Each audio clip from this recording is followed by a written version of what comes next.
tak. Yai Kresna kadangipun kadang Yai. Nuwun kula Papa Prabu. Tegaku ana ing papan kene bedhayamu Muntri Kawuh Kyai Prabu Ngastina Kyai Duryudana.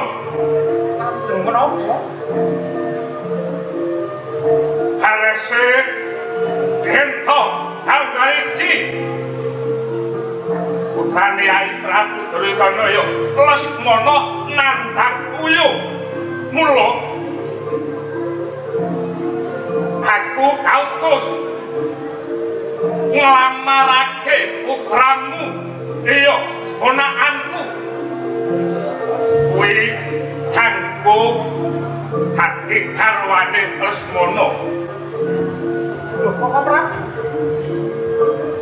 Estunipun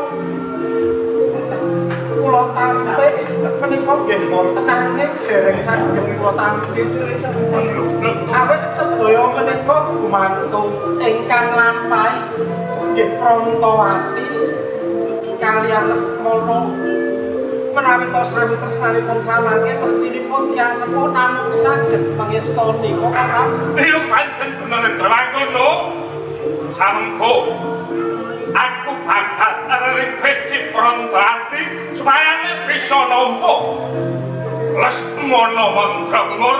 nuwun inggih Mas.